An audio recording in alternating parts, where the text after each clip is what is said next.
You know, for the first time in a while, I've started to feel, for lack of a better term, hope for Tomorrowland at Disneyland. Hope in the form of maybe Disney does want something new, something fresh to take the place of what we have there today. Now, if you know me in the past, I stated after D23 last year, I would never get my hopes up for a returned People Mover ever again. And they're not. But when it comes to the rest of Tomorrowland, where is that hope stemming from? And that, my good friends, is one e-ticket roller coaster located in the back of the land. Recently, my friends, there has been a disturbance. Space Mountain in Tomorrowland at Disneyland has gotten a sort of refresh, but not in the way we were thinking. Nothing really on the inside was touched, but the outside received something new, something special. See, starting on September 18th and running through October 26th, just a few weeks ago, Space Mountain was closed. Some thought it was just a regularly scheduled refurbishment, others thought it was specifically to fix the blue lights in the hyperspeed tunnel. And when it reopened, there were actually a couple new things you could see. While the queue remains exactly the same, there are, however, new projections during the attraction itself. You can sort of see them in some videos, other videos you can't really see them at all. I'm assuming you just have to write it for yourself to see these new projections. I believe that galaxy collapsing in on itself that you just saw was a newer, sort of refreshed version of what was there before the refurbishment. Go check out LMG Vids' video on this for the full experience. But yeah, everything on the inside seems a bit more clear, a bit more crisp, and that's great. That's lovely. It looks fantastic. I'm saying this without even the slightest hint of sarcasm. That blue cloud is awesome. We need more like it in Space Mountain. Just fill the whole thing up with those awesome floating space clouds.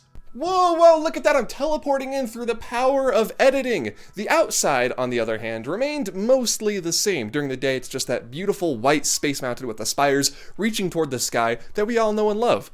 But at night, something new shows up. Something new appears on the exterior of Space Mountain, and it looks amazing. A new exterior lighting package was added to the outside of Space Mountain to make it look more chromatic, a lot of color on that thing. And once they fix those blue lights in the hyperspeed space tunnel, I think Space Mountain will be about as good as it's been in a very, very long time at Disneyland. But why fix the blue lights when you could put something better, something different in their place? My friends, the rabbit hole goes a bit deeper. According to my good friend David over at Fresh Baked Disney, I am plugging everybody's channel by the way today. I hope you're all ready. After some investigation, he discovered that perhaps something new will be taking the place of the blue hyperspeed space tunnel. While we may not be getting a brand new Space Mountain built entirely from the ground up like Tokyo over there is getting, Space Mountain at Disneyland is definitely receiving a large facelift. But why? Yeah, it's one of the most popular attractions in the entire park, but why specifically right now? Why go all out with new exterior lights? And why not just fix the hyperspeed space tunnel and call it good? It's because, my friends, something much bigger is at play right now at Disneyland. And now let us theorize. You know, it's times like these I wish I had like a detective's hat I could put on, so just go ahead and imagine one right there. Perfect. Why would Disney give Space Mountain at Disneyland such an injection of life, rejuvenate it, give it a facelift, give it some more effects, and maybe even a brand new scene at the beginning, when other attractions like, say, Buzz Lightyear or the monorail seem to be needing a bit more attention? The submarines got their update after COVID. Autopia's over there doing its Autopia thing, and the Matterhorn also got an update. It was a while back, but it still got one. Why Space Mountain, and why right now? Some of you may remember a few years ago I made a video called Fantasyland is Changing. Some of you may not have watched that, so there's a card right up there in the corner to watch it if you want to, but basically the gist of the video was that they are slowly going through Fantasyland and updating the dark rides one by one by one. Alice, Peter Pan, Snow White, and Mr. Toad and Pinocchio haven't really been touched, but they're on the docket. Maybe. My theory is this, my friends. What if Disney is planning on doing something very similar to that, updating these Tomorrowland attractions to make them more modern while keeping most of what makes them classics intact, like what they did over at Fantasyland? Adding screens to Alice's Adventures in Wonderland was a very brave choice for Imagineering, and I think honestly in this case, they pulled it off. Screens are very, very difficult to integrate organically to make them feel realistic and not like you're just watching a movie while you're on an attraction. Alice's Adventures in Wonderland does it perfectly. It keeps everything great about the original dark ride while also adding in modern technology to improve those things that are great. Now, shift your focus over to Space Mountain. What makes that attraction so great? Well, 1, it's a roller coaster. 2, it's indoors and in the dark. And 3, it's sci-fi. I find that in the Disney parks, their version of sci-fi is often retrofuturism, because that was the prevailing trend when Walt Disney was around, and everybody loves Walt Disney. Wasn't he great? What a guy. Because the parks were, in one case actually, designed by him, and in all the other cases, designed by people influenced by him, most of the Tomorrowlands feel extremely similar. I'm not talking about Discoveryland, or Shanghai's Tomorrowland is a bit different, but I'm talking Walt Disney World, Disneyland, Tokyo, and Hong Kong. They all have very similar vibes. Yes, they all have different things to offer, but they are all based off of incarnations of the original Tomorrowland at Disneyland. So why not, instead of an entirely new Tomorrowland, go through all of the attractions and maybe even scenery in Tomorrowland, keep what makes them great, while improving them with a little bit of help of modern technology. Exhibit A, the refreshed Space Mountain. We still have yet to see what their plans are for that hyperspace speed tunnel with the blue light, whether that's going to be an entirely new show scene, an updated version of that hyperspace speed tunnel, or just fixing it. We don't know at the end of the day, but what really gives me sort of a sense of encouragement is they didn't do an IP swap with Space Mountain. They didn't theme it after the Lightyear Pixar movie. They didn't theme it after WALL-E or anything. They just made Space Mountain, the way we know it, the way we love it, a better version of itself.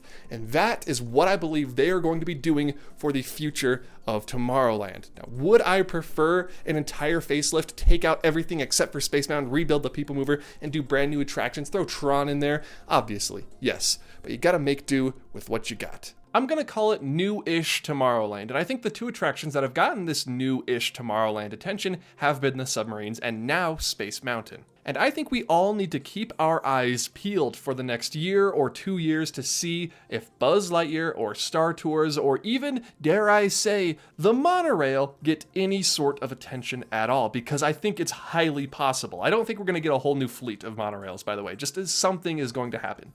Possibly. This is all just me theorizing and predicting, but you know what Disney likes to do, right? After I put out a video, they immediately put out an announcement confirming what I was talking about just a week or 2 weeks before that point. So get ready for a new Tomorrowland, I guess, is what I'm trying to say. You're welcome. I also think it'll be a bit different from the Magic Kingdom sort of new Tomorrowland-ish thing they were going for in the lead up to Tron, where everything just sort of got a new coat of paint and a aesthetic update. Look at the sign. Isn't the sign great? I actually really do like that sign though. More of this. Where, yes, we will be getting new coats of paint. Everything will start to look newer, but the attractions themselves will also be getting an update. Not just new planters, not just new lighting packages. If this theory is correct, there is one attraction though that is a bit of a problem. One that I don't think we'll be seeing much of a change, on the inside at least, Star Tours, right? It's a simulator. They plan on updating it throughout the years. I mean, for crying out loud, they're gonna do an Ahsoka mission for Star Tours here soon. Here actually next year, which is in a few months, so keep an eye out for that. It's not really a retheme or an update to the ride, it's just more of the current existing ride. So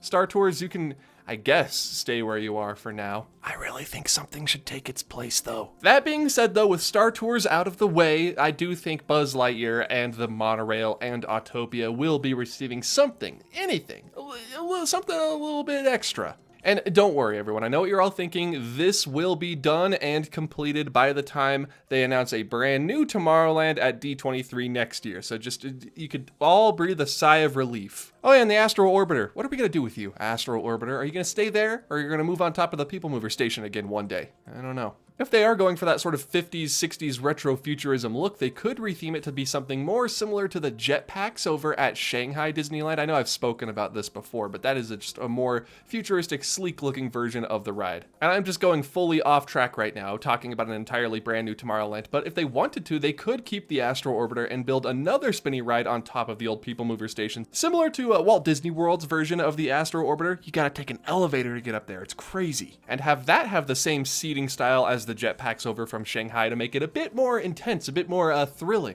That way you can have the child-friendly, family-friendly spinner flat ride, the Astro Orbiter, in the front of the land, and you can have one that's a bit more intense, not really scary, but just a bit more intense, a bit higher up in the air, in the back. Like I said, completely unrelated, just, you know, think about it. I think if Disney is not quite ready to get started on a brand new Tomorrowland, or if they're unsure what they want to do with it in the first place, upgrading and making everything that is currently there a little bit better is the way to go in the meantime, while they sort of workshop what they actually want to do with the land in the future for the next 50 to 60 years of Disneyland. And I think a little update to Tomorrowland is better than no update at all. It really needs help. I think it's the most unloved land in any of the Disney parks anywhere in the world, and that's a fact, I think. I don't even know if that's my opinion at this point. At least Tomorrowland at the Magic Kingdom gets painted sometimes. It's crazy. Also, and I just have to bring this up, just for the sake of, me bringing up every little detail that probably doesn't matter. Why is it, my friends, that the new Space Mountain and this brand new area of downtown Disney both reopened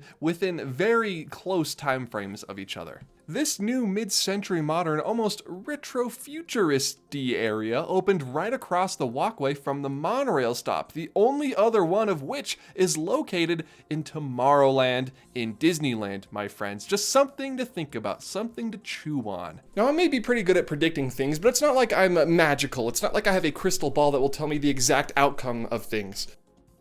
It's like the future is always in flux. There are certain areas of Tomorrowland that sort of remain up in the air as to what will happen to them, what will become of them in the future. Exhibit 1, we have the Carousel Theater, also known as Innoventions, also known as Star Wars Launch Bay, also known as a big empty building used for storage, also known as the DVC Lounge. Now, if you were to ask me what my honest opinion is as to what will happen to the launch bay, my answer will probably be, it's already happened. The DVC Lounge is it. The bottom will remain a sort of meet and greet, sort of empty space, and the top will remain the DVC Lounge. I don't think anything beyond that is going to be changing about this space anytime soon, which I think honestly is a bit of a downer. I do think this space could be way better utilized, but that's just me. I don't foresee an attraction or even a return of the Carousel of Progress, or really anything for that matter, going in that spot now, even though that tease during Throwback Night was awesome. That's really all it was. It was just looking back at the past, a throwback, if you will, and saying, hey, remember when we actually used to utilize this space? Those were the good days, huh? And aside from maybe a minor aesthetic refresh, I don't really see the Disneyland Railroad Station for Tomorrowland changing too much. If they wanted to exchange the orange pylons for those cool white spires that you see in downtown Disney now, I wouldn't be opposed to that. Can you tell I really like the look of them? But the station will continue to do what it always has done. Function as a stop for the Disneyland Railroad, one of the best rides in the park, if I do say so myself. Now, there is one more thing I would like to mention before we go, because there was news broken and then sort of unbroken this past week that I did want to talk about. Why am I showing footage of California Adventure right now? Who put this on the screen? You know what? No, actually, I changed my mind. Put it back up there. Grizzly Peak. How calming, how relaxing, how ripe for a re-theme. Why am I showing footage of California Adventure right now? My friends, take a look at this. Yeah, pretty cool, huh? That's an avatar! If you were on the internet in any way this past week, you may remember a sort of certain blip in the news cycle regarding Disney and the Avatar experience coming to the Disneyland Resort that Bob Iger confirmed back in February. He said we'd get details on it soon, but it is now nearly December, so I guess he forgot about that part. Allegedly, Imagineer Chris Beatty confirmed that it would be at Disney California Adventure and not at Disneyland Park over this past week over at IAAPA. It's a theme park convention, amusement park convention. It looks really cool. I need to go one of these days. But then immediately after that news broke, Disney contacted the people who had broken that story and said that nothing was confirmed, not to get your hopes up, and that nothing has been talked about for the Avatar experience publicly since Iger announced it. Unless you count them saying that it's going to be as good as the experience in Animal Kingdom. So it definitely means an entire land, right? Right? Now, this Disneyland Avatar experience has gotten its own video. It's right up there in the corner if you want to click on that, get some background, a primer on this. But at this point, I'm pretty sure it will go in one of three places. Either Redwood Creek Challenge Trail, where the Redwood Creek currently is right now, where they do Villains Grove, one of the empty stages back on the Hollywood backlot, or just taking over the entirety of the Hollywood backlot, or Tomorrowland. Now, the first two I'm honestly leaning towards, even though Disney said, we haven't announced anything yet, everybody, get off our backs! I am of the opinion that Avatar will find its home at California Adventure somewhere, not entirely sure where, and that it doesn't really belong in Tomorrowland. Granted, a lot of stuff that's in Tomorrowland doesn't really belong there. If you look at the plaque at the entrance of Tomorrowland from Main Street, it says, "A vista into a world of wondrous ideas, signifying man's achievements, a step into the future with predictions of constructive things to come." Tomorrowland really isn't that. It's more of just a science-y fantasy land now. I feel like in a weird way, Epcot is a better Tomorrowland than either of the Tomorrowlands, if that makes sense. But me saying Avatar doesn't belong belong in Tomorrowland because it's not a vision of constructive things to come. Neither is Buzz, neither is Star Tours, neither is Space... Well, Space Mountain could count. I'm saying that it would fit in just about as well as most of the other attractions. So maybe, and that's a very, very big maybe on my part, and I really like to theorize, so that's a huge maybe on everybody else's part. Maybe the Avatar experience will be in Tomorrowland. I don't know though. Listen, I know we all want a new Tomorrowland. It feels like everybody wants a new Tomorrowland most days, except for, you know, Disney. But I feel like even just incremental updates to the land over time would be better than nothing. Would be better than what we're getting right now in the form of rotting people mover tracks and an odd Star Tours update here and there. We got a brand new Space Mountain. We got an upgraded Matterhorn. Maybe the future is looking a bit brighter for Tomorrowland than we thought. Not super bright, not shining up on the hill the way it was supposed to be, but a bit brighter. Like I said, those are my predictions, so I am eagerly awaiting the post from Disney Monday morning of them talking about how a brand new, totally improved from the ground up Tomorrowland will be opening with a reopened People Mover, a brand new Space Mountain like they're getting in Tokyo, and Buzz Lightyear's Space Blaster's Astro Spin. It's gonna be crazy. But now all we can do is sit back, relax, and wait for that news to break. And when it does, if it does, I will be yelling, I told you so. But if it doesn't end up happening, then I will just say, you know, it's a theory. I was just speculating. Of course, it's not really founded in any fact. That way, I can play it off both sides. That way, I win. Either way, if they do anything, my hope is this. Air conditioners on the monorails. Think about it. They're not active half the time during the summer. Why not just add some air conditioners up there? Keep them running all day. It's a great, it's win-win. Guests are cool, and you have another attraction open. Something to think about, Disney. Hello everybody, welcome to the Space Mountain. Have you ever heard anybody ever call it the Space Mountain? I'm genuinely curious. Thank you all for watching this video. I'm getting a bit more into the, the theorizing, the rumors and the news aspect because I like making up theories. What can I say? I'm a bit of a theory guy. If you did enjoy this prediction, this theory, please be sure to hit the like button. It actually helps this video out a lot, and hit the subscribe button if you're new around here and you want more random discussion about the future of the Disney parks that may or may not end up coming to fruition. I also have to say, please, please, please go check out LMG Vids' channel and Fresh Bake's channel. I put cards for their videos in the actual video itself, but also I will link them down in the description down below if you want to go check out their videos. They have a lot of wonderful content, both on the Tomorrowland construction, the changes, and also some really high quality ride-throughs. So if that interests you, please go check out their channels. You can also follow me on social media, Twitter, Instagram, TikTok. I'm at Offhand Disney on all of those places. And of course, before I end the video, this has been a very weird end card. Thank you to all of my supporters over at patreon.com/offhanddisney. They get early access to videos, and you can join their ranks for just $1 a month. If that sounds interesting to you, again, link is down in the description down below. Once more before I leave, this has been Offhand Disney. I have been Offhand Disney, and thank you all for watching. I will see you all in the next video. Goodbye.